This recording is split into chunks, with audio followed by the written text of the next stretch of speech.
ॐ भूर्भुवः स्वः तत्सवितुर्वरेण्यं भर्गो देवस्य धीमहि धियो यो नः प्रचोदयात्। ॐ सहनाववतु सहनौ भुनक्तु सह वीर्यं करवावहै तेजस्विनावधीतमस्तु मा विद्विषावहै। ॐ शान्ति शान्ति शान्तिः। प्रिय श्रोतागण, कल हम गायत्री छंद रश्मि की चर्चा कर रहे थे कि इसका रंग श्वेत होता है। यहाँ और फिर ज्योतिर्गायत्री जो कहा तान्य महाब्रह्मण ने, ये ज्योति क्या है, इस विषय में भी ऋषियों का मत हम जानने का प्रयास करते हैं। ज्योति शब्द का अर्थ महर्षि दयानंद यजुर्वेद भाष्य 1850 में किया। विद्युतो दीप्ति ही, विद्युत की दीप्ति को ज्योति कहा। उधर शतपथ ब्राह्मण 94222 में अयम अग्निर्ज्योति ही, अग्नि को ज्योति कहा।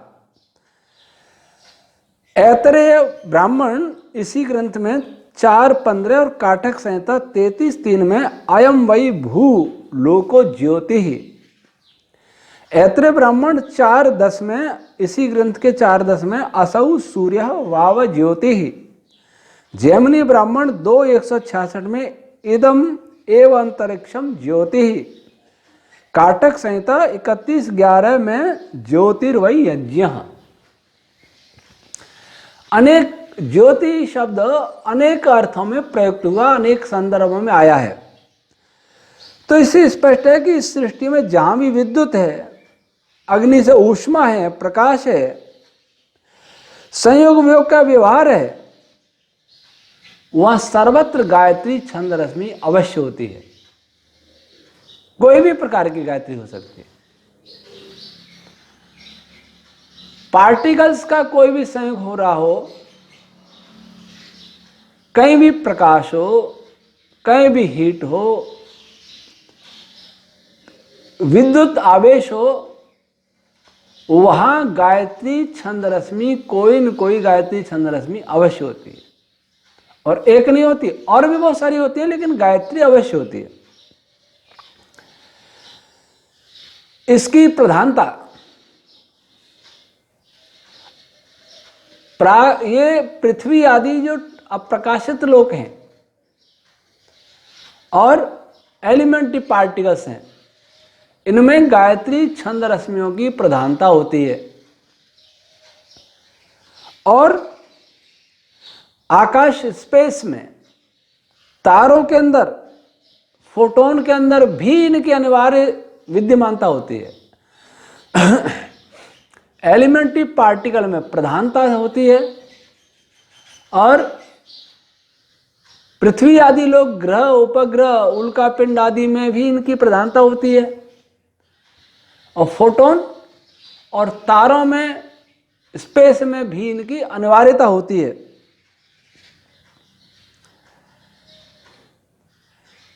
इससे क्या सिद्ध हुआ? बचा ही क्या,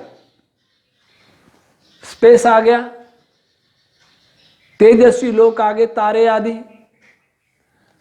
विद्युत चुंबकीय तरंगें आ गई, एलिमेंट्री पार्टिकल आ गए, और ग्रह उपग्रह आदि सब आ गए। तो इससे ये संकेत मिला कि गायत्री छंद रश्मियां समस्त ब्रह्मांड में अवश्य विद्यमान, समस्त ब्रह्मांड में सर्वत्र सदैव विद्यमान रहती हैं। इनकी अविद्यमानता से ये न हो तो सृष्टि न बने, या तो कोई भी छंद रश्मि हो तो सृष्टि न बने, न हो तो, लेकिन इनकी सबसे अधिक आवश्यकता होती है। फिर कहा तस्य प्राणस्य त्वक गायत्री, जो प्राण रश्मियां हैं उसकी त्वचा के समान गायत्री है। अर्थात गायत्री छंद रश्मियां प्राण रश्मियों को त्वचा के चमड़ी के समान आच्छादित कर लेती हैं। जैसे हमारी स्किन, त्वचा हमारे शरीर को ढके हुए है, वैसे ही प्राण रश्मियों को गायत्री छंद रश्मियां ढक लेती हैं, ढके रहती हैं। यह भी हम जानते हैं, नहीं जानते तो जानना चाहिए कि प्राण और छंदों का सदैव मिथुन रहता है, जोड़ा रहता है। इन दोनों के जोड़े नहीं बनेंगे तब तक सृष्टि नहीं बनेगी, कोई भी पार्टिकल नहीं बनेगा। जैसा कि महर्षि याज्ञवल्क्य जी ने शतपथ 1:4-1:2 में कहा, वाक् च वै प्राणस्य मिथुनम। ये दोनों जोड़े नहीं बनेंगे तो उससे आगे सृष्टि नहीं बनेगी और उनकी कोई सामर्थ्य नहीं होगी। लेकिन वो जोड़े बनाते समय वो जोड़ा ऐसे बनता है कि गायत्री छंद रश्मियां प्राण रश्मियों को चारों ओर से आच्छादित कर लेती हैं, घेर लेती हैं, ढक लेती हैं। यहां प्राण से अर्थ केवल प्राण नहीं बल्कि अपान, व्यान आदि ये 10 प्राण रश्मियां हैं। यह मुख्य प्राण रश्मियां प्राण, अपान, व्यान, उदान, समान ये है। 11वीं प्राण रश्मियां सूत्रात्म वायु को मानते हैं। जब और प्रधान और मुख्य प्राण रश्मियां मानेंगे तो प्राण, अपान, व्यान, तो इन सबको गायत्री छंद रश्मियां चमड़ी के समान ढके रहती हैं। एक अन्य ऋषि ने कहा प्राणो गायत्री, किसने? तान्य महाब्राह्मण 7:3-8।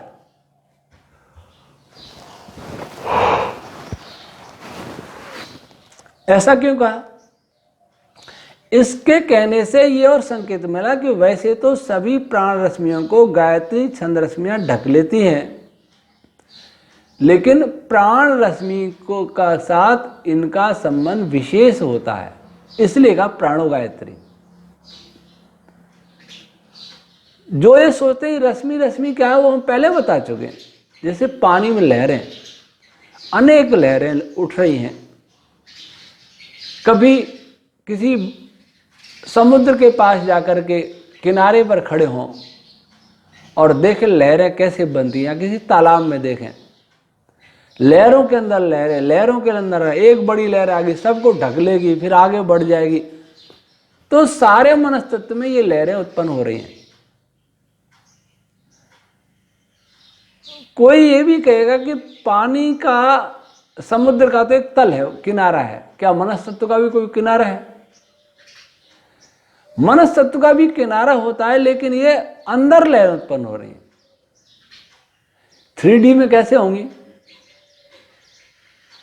इस मनस्तत्व के अंदर भी अवकाश रूप आकाश विद्यमान होता है।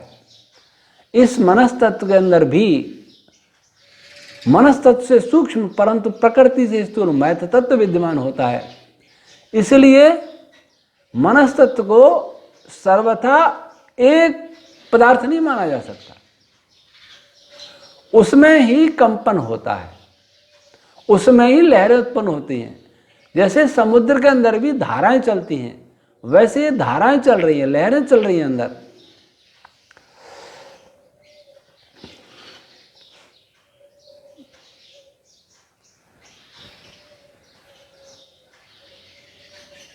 तो यहां बतलाया कि प्राण नामक प्राण से सबसे अधिक संबंध है। वैसे सभी 10 प्राण हैं, उनको भी गायत्री छंद रश्मियां ढके रहती हैं। अब आया मुखम छंदसा मुखम गायत्री, तांड ब्राह्मण वाला। ये छंद रश्मि, गायत्री छंद रश्मियां अन्य छंद रश्मियों का मुख होती हैं। इसका तात्पर्य मुख क्या करता है? एक तो मुख खाता है और एक मुख आदेश देता है। इस मुख के अंदर 2 इंद्रियां हैं, रसना इंद्री और वाक इंद्री। वाक इंद्री बोलती है, उच्चारण करती है, उच्चारण से क्या करती है, किसी को प्रेरित करती है, और रसनांद्री किसी का स्वाद लेती है और अंदर निकलती है पदार्थ को। तो ये गायत्री छंद रश्मि दोनों ही काम करती हैं। एक तो ये अन्य छंद रश्मियों को विभिन्न कार्यों में प्रेरणा देती हैं, प्रेरित करती हैं, उनकी शक्ति बनती है, उनका सहयोग करती हैं। केमिस्ट्री में जैसे बहुत सारे रासायनिक अभिक्रियाएं होते हैं ना, उत्प्रेरक, वैसे उत्प्रेरक की तरह कार्य करती हैं। और विभिन्न छंद रश्मियों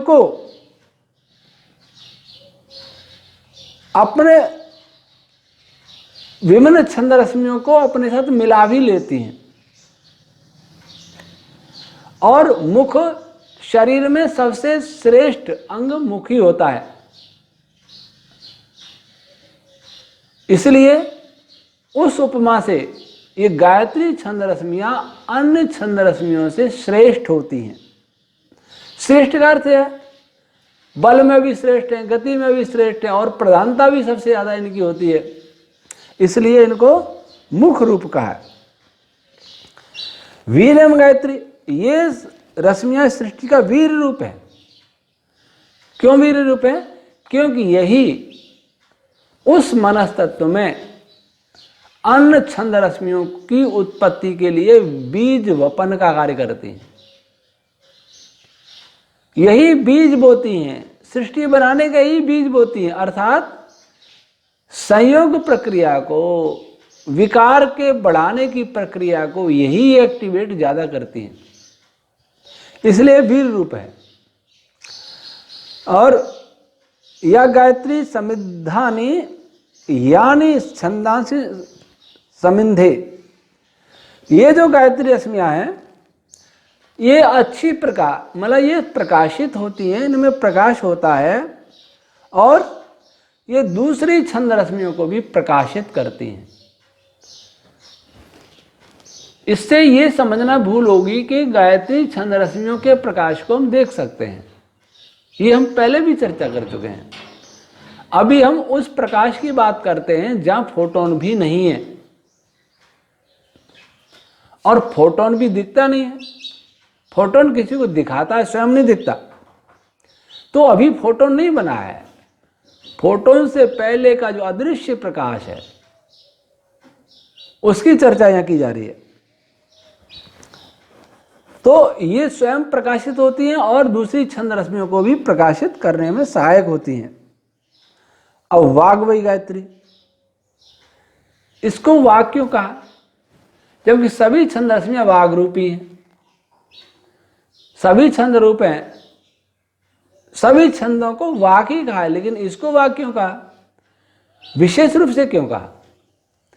इसलिए कहा क्योंकि वाक जो सबसे पहले कहा गया है वो ओम रश्मि के लिए है। तो गायत्री छंद रश्मि को वाक कहने का अर्थ ये है, एक तो ओम रश्मि स्वयं देवी गायत्री है, और दूसरा ये अर्थ हो सकता है कि इस गायत्री छंद रश्मि में सबसे अधिक ओम रश्मियां विद्यमान होती हैं। अगर कोई ये प्रश्न करेगा कि तत्सवितुर्वरेण्यम भर्गो देवस्य, इसमें ओम कहाँ है? वो ओम तो हम अलग से लगाते हैं, वो किसी मंत्र में लगाते हैं, तो इसमें ओम रश्मियां कहाँ विद्यमान है? तो इस विषय में हमारा मत यह है कि उस तरंग में नहीं, परंतु उन तरंगों, उन रश्मियों के बाहर और अंदर ओम रश्मियां निरंतर प्रकट होती रहती हैं। ओम रश्मियां ही सभी रश्मियों को बांधे हुए, तो सब जगह है। जहां ओम रश्मि नहीं होगी वहां कोई सृष्टि नहीं होगी। बीज तो सबसे पहला बीज तो ओम रश्मि ने बोया था, जो स्वयं भी गायत्री रूपी था, सबसे छोटा गायत्री। लेकिन मंत्रों के अक्षरों में ओम नहीं है, तो इसका तात्पर्य है कि फिर भी वाक कहा है, तो ये होता है कि जब गायत्री छंद रश्मि उत्पन्न होती है प्रकाश उत्पन्न करने के लिए, विद्युत चार्ज उत्पन्न करने के लिए, और किसी के लिए, किसी को प्रेरित करने के लिए, तब वहाँ ओम रश्मियाँ अधिक मात्रा में दूसरी छंद रश्मियों की अपेक्षा अधिक मात्रा में प्रकट होने लगती हैं। और प्रकट होने से उस गायत्री मंत्र को ये इतने सारे गुणों को प्रदान करती है, अर्थात उनके प्रकट होने से ही गायत्री अधिक तेजस्विनी होती है और गायत्री प्रधानता के आधार पर उत्पन्न होती है और गायत्री सभी क्रियाओं में अग्रणी भूमिका निभाती है। इसका मूल कारण यह है कि गायत्री रश्मि प्रकट होने के साथ ही वहाँ जो ओम रश्मियाँ प्रकट होती हैं वो इतनी मात्रा में होती हैं जितनी मात्रा में अन्य किसी छंद रश्मि के प्रकट होने के बाद नहीं होती हैं या प्रकट होने के साथ नहीं होती हैं। इस प्रकार हमने गायत्री छंद रश्मि के गुणों पर विस्तार से चर्चा की। अभी और विस्तार आएगा, ग्रंथ में आ जाएगा। अब इस पर विचारें कि गायत्री क्यों महत्वपूर्ण है। गायत्री न केवल जप के लिए महत्वपूर्ण है बल्कि सृष्टि के लिए भी सबसे महत्वपूर्ण है। और जो गायत्री का जप करते हैं वे गायत्री के जप की पद्धति नहीं जानते। वो अध्यात्म का विषय है, लेकिन गायत्री मंत्र मात्र बोलने से, वह भी अशुद्ध उच्चारण, उससे बहुत कुछ लाभ नहीं होता। गायत्री के नाम से बहुत व्यवसाय हो रहा है। इस छंद की भी मूर्ति बना दी गई। आचार्य श्री राम शर्मा जी ने इसकी मूर्ति बना दी। किसी छंद की मूर्ति नहीं होती है, अपनी कल्पना से तो किसी की मूर्ति बना रहे हैं। कल कोई त्रिष्टुप की मूर्ति बनाएगा, कोई अनुष्टुप की मूर्ति बनाएगा और कोई रामचरितमानस की चौपाइयों की भी मूर्ति बना लेंगे। ये बड़ा भयंकर कार्य है और वेद विद्या की हानि करने में इसने बहुत हानि पहुंचाई। अपनी कल्पनाओं से कलाकारों ने क्या क्या नहीं कर डाला। उनका मनोरंजन होता है, कुछ की आजीविका होती है, लेकिन भक्त लोग अंधकार के मार्ग पर चले जाते हैं।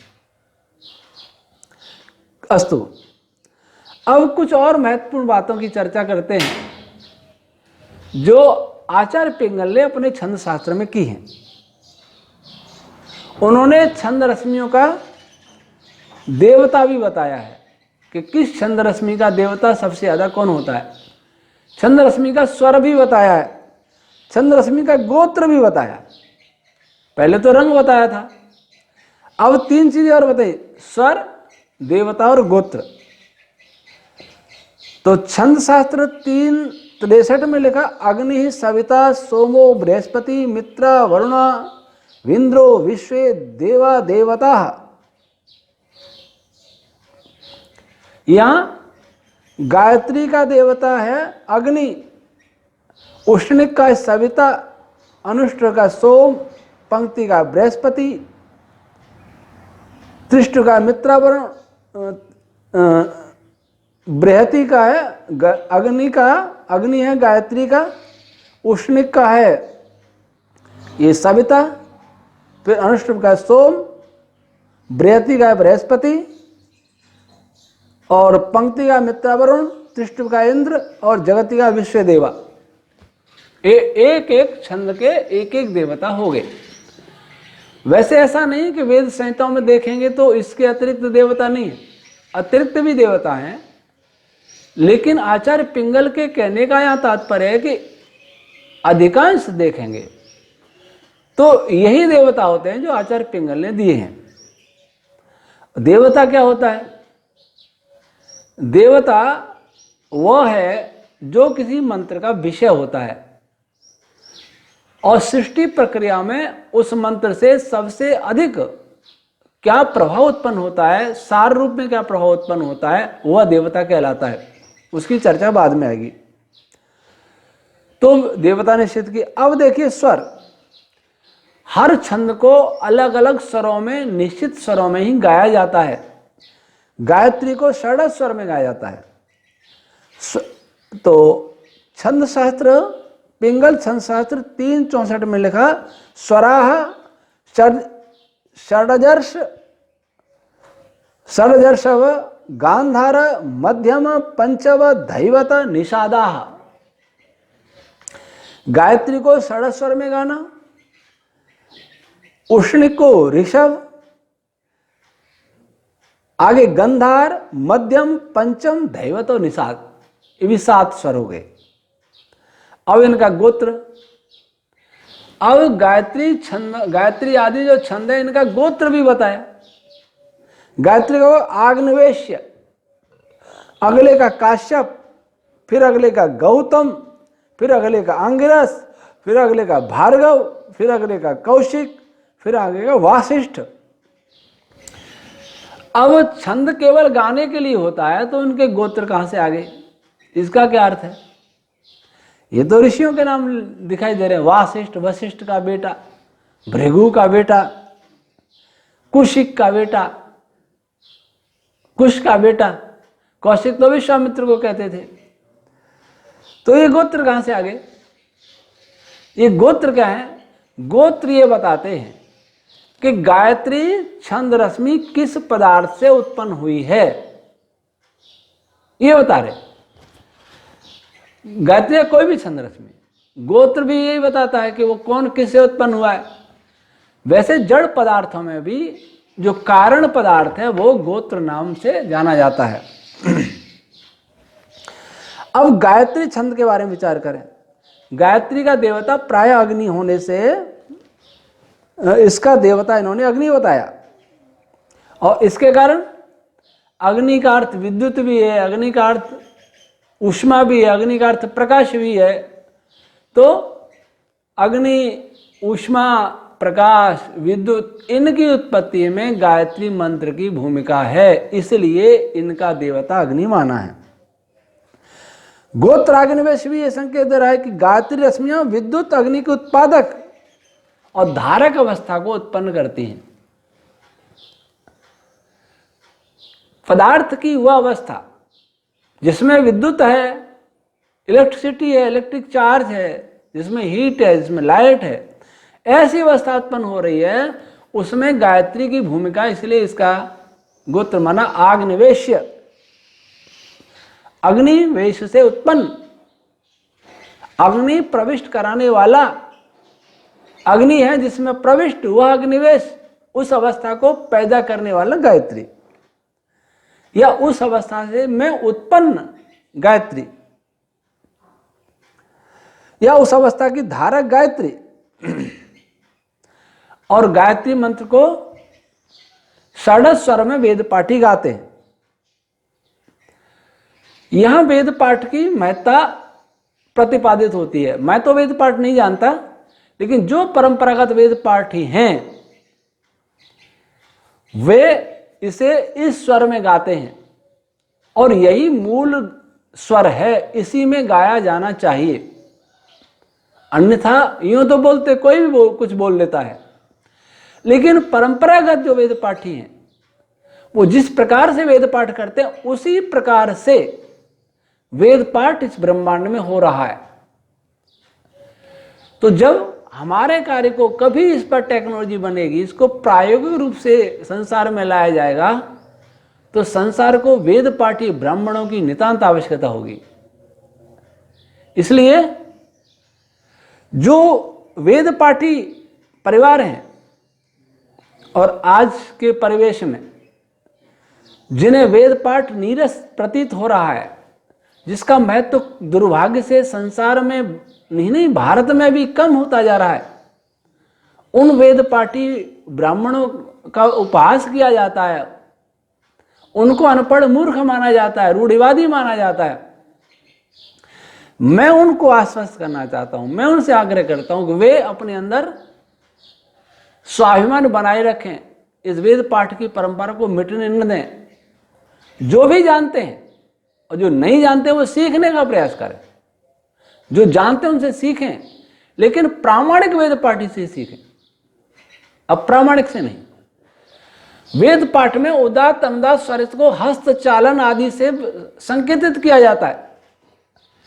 हस्तचालन का महत्व नहीं, महत्व उसको उच्चारण करने का है। जो उच्चारण वह वेद पाठी ब्राह्मण करेगा, हस्तचालन तो दूसरे को बताने के लिए। अब मुंह से कुछ बोले, हस्तचालन कुछ हो, उसका कोई अर्थ नहीं रहेगा।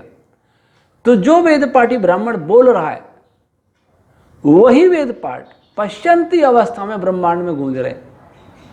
इसलिए भविष्य इस पर कार्य करने के लिए, अनुसंधान करने के लिए, प्रयोग करने के लिए, कैसे प्रयोग होंगे भविष्य बताएगा, कैसी टेक्नोलॉजी बनेगी यह भी भविष्य बताएगा।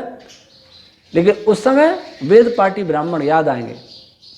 इसलिए ऐसा न हो कि वर्तमान की पाश्चात्य की हवा इस वेद पाठी परंपरा को ध्वस्त कर दे। यह नहीं होना चाहिए। यदि यह हो गया तो वेद की और संसार की महती हानि होगी। इसलिए जो भी वेद पाठी हैं, उत्तर में और दक्षिण में बहुत ज्यादा हैं, वे अपनी परंपरा को गौरव के साथ निभाएं। एक समय आएगा जब उनका वेद पाठ संसार में प्रतिष्ठित होगा, संसार में सम्मानित होगा, प्रतिष्ठा को प्राप्त होगा, और उनका वेद पाठ सृष्टि को जानने की प्रक्रियाओं को समझाएगा। और ऐसा ही नहीं, उसके द्वारा मैं समझता हूं, अनुमान होता है कि उससे नई नई दिव्य तकनीकें भी विकसित हो सकेंगी। तो इसका स्वर है गायत्री का षडज। षट के विषय में निरुक्त 4:27 में लिखा षट पुनः सहते, अर्थात और सहस बल नाम। सहन कैसा बल? सहन करने वाला, वहन करने वाला, सहारा देने वाला, जीतने वाला, दबाने वाला, धारण करने वाला, ऐसा बल। तो इन गायत्री छंद रश्मियों में इस प्रकार का बल होता है, या ये छंद रश्मियां इस प्रकार का बल उत्पन्न करती हैं। इससे ये रश्मियां अन्य रश्मियों को आश्रय देती हैं, उनको नियंत्रित करती हैं, उनको धारण करती हैं, उनको संपीडित कंप्रेस करती हैं, कंडेंस करती हैं, और उनको ढोती हैं, ले जाती हैं, उनका परिवहन करती हैं, ट्रांसपोर्टेशन करती हैं। तो गायत्री छंद रश्मियां इतना कार्य करती हैं, दिखने में कुछ नहीं। अभी याद रहे, फिजिक्स वाले छात्र याद रखें कि अभी कोई भी पार्टिकल नहीं बना है, और जो सूक्ष्म गायत्री है, अगर दिव्य दैवी गायत्री की बात करें तो वो बन गई है, तब तक स्पेस भी नहीं बना है। क्योंकि गायत्री 8 प्रकार की होती है, जिसकी चर्चा बाद में करेंगे। लेकिन जो गायत्री मंत्र हम बोल रहे हैं, बोलते हैं, प्रायः जानते हैं, जिसको गायत्री मंत्र माना जाता है, उसकी उत्पत्ति स्पेस की उत्पत्ति के बाद में होती है। तो ये गायत्री मंत्र, गायत्री छंद का स्वरूप संक्षेप में यह समझाया गया। अब उष्णिक छंद रश्मि का स्वरूप की चर्चा हम कल करेंगे। आज समय समाप्त होता है। ओम शम।